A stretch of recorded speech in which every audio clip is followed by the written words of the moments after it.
How you doing? Hey, I just wanted to pipe in and give you my 2 cents on what I'm observing and how this illegal war is going in Iran. And it's not good. Could it really go any worse? It's just been blunder after blunder. These threats that the administration is making now are, I mean, they're laughable. You can't take anything serious that this guy says. These press briefings, he's just repeating the same old shit over and over, how he's blowing everything up. And that's really not what modern warfare is about, is blowing these things up. I mean, we're fighting this thing in analog and they're fighting it in digital. It just feels like we don't know what we're doing at all. I mean, our military capabilities, have kind of come into question because we're getting outflanked by drones, Our military is still investing in like Abrams tanks and weapons of that area, outdated stuff. And I don't even blame the military for it. It's not really their fault. It's defense contractors have them kind of cornered to basically building what's profitable, not what's effective.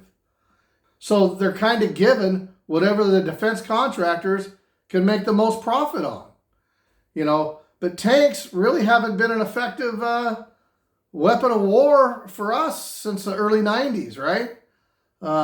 It's just, I just feel like, but that's Trump's whole mindset anyway, isn't it, right? He's always looking in the rearview mirror. Everything this guy does is, coal, drill, baby, drill, because he's in bed with oil companies and oil money. But he's totally anti, renewable energy. He's, anti-windmill. We've all heard his spiel on that. He's just an old guy that's stuck back in the 50s and 60s mindset. And since he was familiar with that, he just won't look forward and even dare question if this new stuff works. Not that he'd fucking understand it, even if you proved it to him. But everything about him is like that. Now he's trying, he's supporting a big push to go back and put man back on the moon. We did that in the late 60s and early 70s. We've been there. And look, I'm all for space exploration, big time. I'm a pro-science guy. I'm not an anti-science guy. I want to know more. I think it's great to look and see what's out there and do space exploration. But manned space flight in this day and age, to me, doesn't make nearly as much sense. With robotics, AI, these improved communication systems, satellite and other technology, it just doesn't make a lot of sense. It's expensive, it's obviously risky, and there's just no reason to do it. When we could send robots that probably would do a better job. You don't need to feed them, don't need to give them oxygen. It's common sense. It's like trying to do deep sea exploration in a manned submarine just so you can say you sent a guy down there. But you don't need a guy down there. He really serves no functional purpose. So this thing of going back to the moon, though, I don't really get that. That's just looking in the rearview mirror to me. But I don't know, this war, I don't know how we get out of this thing now, because we don't have any bargaining power. We just don't. And we're in there for Israel anyway. It's really aggravating.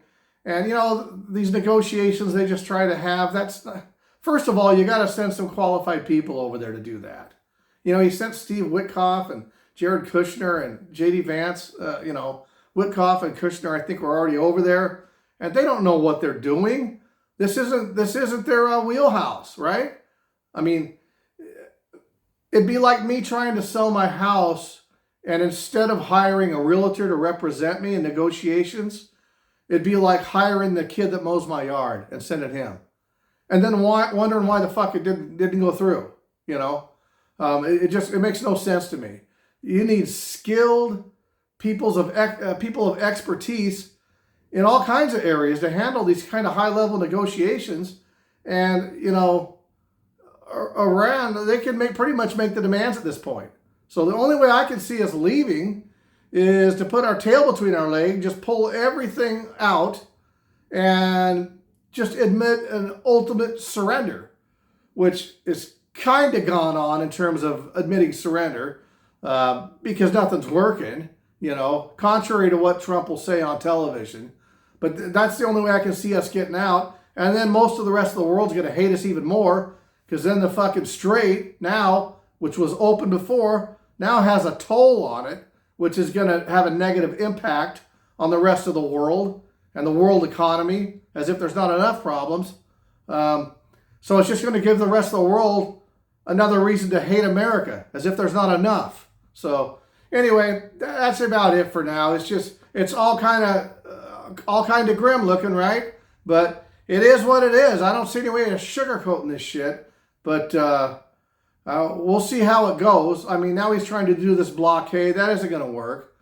How's that going to... When China brings a tanker through there, because I think they have like 60% of their oil gets shipped through the Strait of Hormuz.